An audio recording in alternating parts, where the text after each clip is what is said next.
Among the major disruptions brought on by geopolitical instability, input price rises were the most popular selection cited by our businesses. Russia's invasion of Ukraine has clearly exacerbated and accelerated already rising input prices, creating major cost issues for businesses. These rising costs are weighing on profits, and also inevitably they're forcing businesses to pass on that cost increase into the price of their goods. And in the long run, we expect this is going to have marked implications for, of course, the competitiveness of those goods in export markets. And so when thinking about the areas most affected, of course, Europe comes to mind. You can see here in our graphic, on the left, we see a sharp increase in producer prices within Europe in the last year. And this is likely, this comparative increase in prices is likely to weigh on the region and businesses within that region, their competitiveness within global export markets. Comparatively, of course, the US is also seeing price increases, and also Asia for different factors. Similarly, supply chain disruptions were among the most common cited issues brought on by geopolitical instability today. Businesses are struggling amid ongoing and re-emerging COVID-19 lockdowns, among previous trade wars, among open conflicts, and of course, economic sanctions. These factors are all forcing businesses to reorganize their supply chains, potentially consider alternate options to certain markets, and of course, this also carries inherent costs. Businesses forced to reorganize their supply chains must allocate investment elsewhere, and that comes at a cost. But also, it offers opportunity costs. Businesses originally were encouraged to go to these certain markets for the perceived competitive advantage there. Historically, in our, let's say, more benign global geopolitical order, businesses were encouraged to offshore and seek economic opportunity abroad. The status quo has now changed, and clearly geopolitical instability is putting those operations at risk, and so we see businesses facing that short-term disruption. Moving towards the diverging market pressures, it's clear that across the board, businesses are facing increasing pressure to be more responsible and sustainable. Interestingly, though, the pace and the extent of that pressure differs between our regions in our study.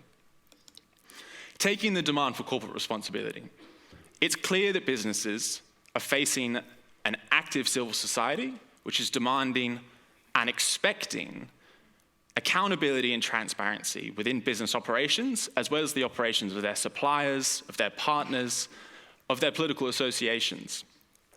And so this social pressure, businesses are having to consider, increasingly so. And of course, this has been exacerbated by the separation within our geopolitical order and these broad shifts we're seeing. Interestingly, in the US, we saw a particularly high number of businesses reporting that demonstrating progress in areas like corporate responsibility has a direct impact on their customer base, as well as their revenues. And so we're starting to see businesses taking account for the fact that this now actually has a direct impact on their more traditional business performance metrics also. Of course, the other side of that pressure on businesses is the regulatory pressure. And climate presents a particularly interesting example. Once again, we see our regions moving at different paces in the extent to which regulators are tightening the screws on businesses in this important issue. Europe, of course, is some way in the lead at this stage, but fascinatingly, the US is making marked efforts to close that gap. And we've also seen similar action in emerging Asia within India and China. Interestingly, for the US, the legislation and the regulation we've seen in the previous year directed at improving their climate positive factors, in part also becomes a renewed sphere for competition. Much of the legislation is aimed squarely at taking that market share from places like China. And so we expect to see this to be a yet further battleground for further geopolitical instability.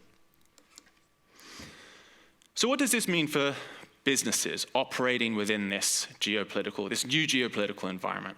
What's the outlook for that business?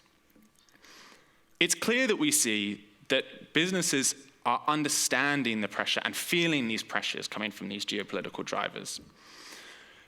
But when understanding the scale and the pace of the change we may be seeing, it's important to consider the other factors that business must also consider when making their decisions, when designing their strategies.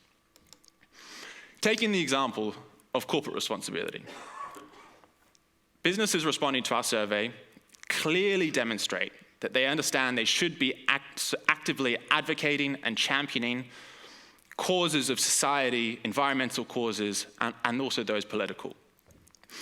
However, when asking them about, for example, their investment priorities, or whether they think businesses should in general maximize profits as opposed to maximize their metrics more designed to corporate responsibility, we start to see a disconnect. 51% of the businesses responding to our survey cited that actually businesses in general tend to favor that maximizing of those profits. And of course, that is the reality, that businesses are beholden to their shareholders and their stakeholders.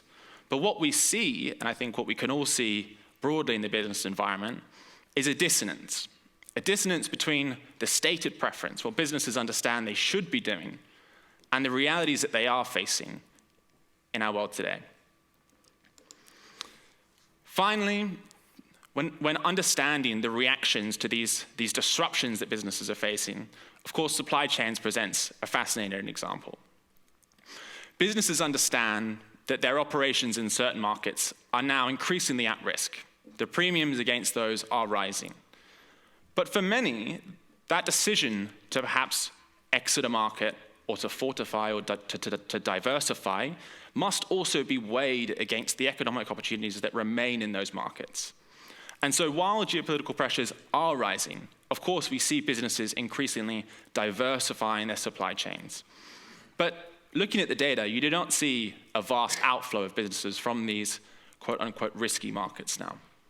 What we think we're seeing is a gradual shift in business strategy, an understanding that our systems built on efficiency should be moving towards resilience. But that change, of course, takes time. Supply chains are inherently sticky, and businesses will wait often until their next decision-making juncture to then decide, do our risks premiums outweigh the economic opportunities available? But of course, the important thing to consider is that balance, that equation, must always be accounted for. I'm very happy to say that these findings are going to be taken further today in a fantastic discussion across 2 panels, which we are very excited to be taking part in ourselves. And I very much hope that this discussion can be taken further today and beyond. Thank you very much.